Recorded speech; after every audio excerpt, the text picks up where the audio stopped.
ابھی ایشو آیا تھا کابینہ کے سامنے کہ جو پرانے جابز دیے گئے تھے اور ابھی اس میں ہم یہی کر رہے ہیں کہ جس وقت جاب ایڈورٹائز ہوا تھا اور جس نے اپلائی کیا تھا، جیسے یہ 5 سے 15 والے ابھی ٹیسٹ لیا ہم نے، میوزک ٹیچر نہیں، یہ 5 سے 15 کے ٹیسٹ کی بات کر رہا ہوں، ٹھیک ہے، 5 سے 15 گریڈ کے جو ٹیسٹ لیے تھے، ایک بالکل ٹرانسپیرنٹ طریقے سے 70 IBA سے وہ ٹیسٹ کرائے. جنوری 2023 میں وہ ٹیسٹ ہوئے تھے. اس وقت ایج لمٹ 43 تھی، تو میں نے ٹیسٹ دیا. اگر میں 43 سے کم کا تھا تو میں ایلیجبل تھا، میں نے ٹیسٹ دیا. نوکری آج ہم ایڈورٹائز کر رہے ہیں تو میرے پہ وہی ایج لمٹ اپلائی کرے گی. یہ بڑا کلیئرلی کابینہ نے فیصلہ کیا ہے. اور پھر جو 2025 میں ٹیسٹ لیے اس وقت ایج لمٹ 33 سال ہو گئی، ان پہ 33 سال اپلائی کرے گی.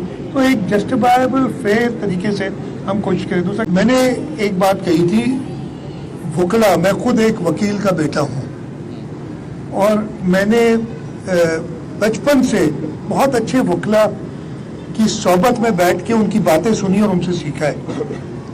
وکلا اپنی دلائل سے بات کرتے ہیں اور دلائل دینے کے لیے ان کے پاس کورٹس موجود ہیں. اس کے بعد وہ پھر وکیل نہیں رہتے، پھر وہ کچھ اور بن جاتے ہیں. اگر وکیل جو ہے، میں بڑی کھل کے بات کر رہا ہوں، یہ اس کے اگر آپ کے پاس اچھے دلائل موجود ہیں تو آپ عدالتوں سے وہ بات کر سکتے ہیں. اگر دلائل موجود نہیں ہے تو پھر آپ باقی طریقہ استعمال کرتے ہیں. جہاں تک آپ نے کہا، دیکھیں اس دن بھی یہ مسئلہ ہوا تھا، میرا بڑا کلیئر موقف ہے.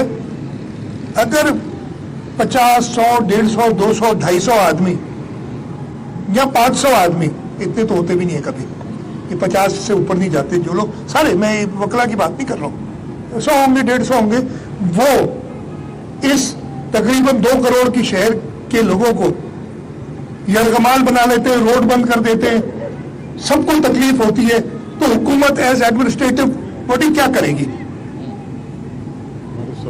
سمپل بات یہ ہے کہ احتجاج کا حق ہر ایک کو ہے، خاص طور پہ ایک جمہوری حکومت. آپ نے کہا سمجھتے ہیں ہم جمہوری پہ یقین رکھتے ہیں، ہماری پورا جو نصب العین ہے، ہماری آئیڈیالوجی جمہوریت ہے اور اس میں ہم کہتے ہیں ہر ایک کو حق ہے، لیکن کسی بھی طریقے سے آپ دوسروں کو تکلیف میں نہیں لا سکتے.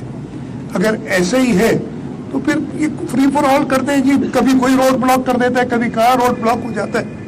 تو میری سب سے یہ درخواست ہوگی کہ احتجاج کرنے کے طریقہ کار ہوتے ہیں اور ان احتجاج کے لیے بالکل ان کو جانا چاہیے. ہم کب احتجاج کرتے ہیں؟ سیاستدان، آپ نے دیکھا ہے ہم لوگوں کے مسائل پہ ضرور احتجاج کرتے ہیں. ہم روڈوں پہ تب آتے ہیں جب ہمارے ایوان نہیں ہوتے. مارشل لاء کے زمانے میں جب اسمبلیاں ختم کر جاتی ہیں تو ہم پھر لوگوں کو سے رجوع کرتے ہیں، نہیں تو لوگوں نے ہمیں الیکٹ کر کے ایوانوں تک پہنچایا جاتا ہے. جب وہ ہم پہ اتنا بھروسہ کرتے ہیں آپ ایوانوں میں جائیں اور ہماری آواز اٹھائیں، ہم ایوان چھوڑ کے روڈوں پہ آ جائیں. وکلا کے لیے بھی یہی درخواست ہے کہ ان کو عدالت میں جانا چاہیے. اگر ان کے پاس صحیح دلائل ہیں تو اس ملک کی کیا عدلیہ وہ صحیح دلائل نہیں سنے گی؟ تو یہ میرا کہنا ہوگا بالکل حق ہے، جمہوری حق ہے، لیکن کسی اور کو تکلیف میں. دیکھیں پاکستان پیپلز پارٹی نے ایج ریلیکسیشن دے دی، 28 سال تک کی عمر ہوتی ہے. ہم نے کئی سالوں سے جب نوکریاں نہیں دی گئیں تو اس ایج کو میں 15 سال کی ریلیکسیشن دی اور 43 سال کر دی. فارچونیٹلی جو بھی جس کو بھی رنگ دیں، اگر میں نے کہا عدالت نے ہمیں کہا کہ آپ یہ نہیں کر سکتے. عدالت نے ساری جو تھی نوکریوں کے، ہم نے نہیں کیا، ہمیں کہا گیا. اس کے باوجود ہم نے لوگوں کی تکالیف دیکھتے ہوئے کہ جی 3-4 سال سے نوکریاں نہیں دی گئی، تو ہم نے اس ایج کو ریلیکس کر کے عدالت نے کہا کہ آپ ریزننگ کے ساتھ ایک جو جسٹیفائبل ایج کی ریلیکسیشن ہے وہ دیں. اور کابینہ نے ایز اے جنرل پرنسپل 5 سال کی ایج ریلیکسیشن دی، 28 نہیں 33 سال ہمارے یہاں ایج ریلیکسیشن ہے. تو مجھے نہیں پتا سعید غنی صاحب نے کیا جواب دیا ہے، میں کئی بار یہ کہہ چکا ہوں، اس میں صوبہ سندھ کے چیف منسٹر، صوبہ سندھ کی اسمبلی، صوبہ سندھ کے ایم پی اے کا کوئی کردار نہیں ہے.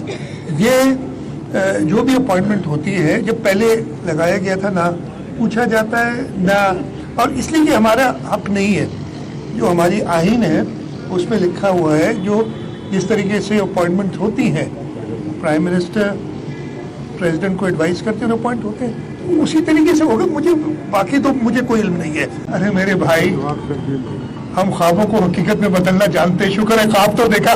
خوابوں کو حقیقت میں بدلنا اللہ تعالیٰ کی مدد سے ہمارا کام ہے. مجھے نہیں پتا کیا بیان دیا ہے، لیکن میں صرف بتا رہا ہوں کہ کوئی خواب دیکھ رہا ہے تو اس کو حقیقت میں اس ملک کی عوام بدلے گی انشاءاللہ. پاکستان کا بھی خواب دیکھا تھا، اس خطے کی عوام نے اس خواب کو شرمندہ تعبیر کیا. اسی طریقے سے بلاول بھٹو سرداری صاحب انشاءاللہ تعالیٰ اس کان سے سنو، اسی سے نکال دو. میرے دماغ میں نہیں آئے. میں نے کل بڑی بات کی تھی یار، آپ لوگوں نے پتہ نہیں سنا. جو بھارت کے ایک وزیر نے کہا کچھ بات، تو میں نے کہا کسی نے اللہ تعالیٰ کے علاوہ کسی میں یہ طاقت نہیں ہے کہ وہ سندھ کو پاکستان سے الگ کر سکے. سندھ پاکستان بنانے والا ہے، اور کسی میں طاقت نہیں ہے کہ سندھ کی جو جغرافیہ ہے اس میں کسی طریقے سے بھی بدل سکے. اللہ کے علاوہ اور کسی میں طاقت نہیں ہے. تو یہ باتیں جو ہے نا، میں کل بھی بات کی تھی نہ، سنا پتہ نہیں کیوں آپ لوگ سنتے بھی ہیں. جو چیز آپ سنتے ہیں، مطلب یا تو آپ سمجھتے ہیں کہ یہ ہو سکتا ہے، بات کریں. میں نہیں سمجھتا ہوں یہ کبھی ہو سکتا.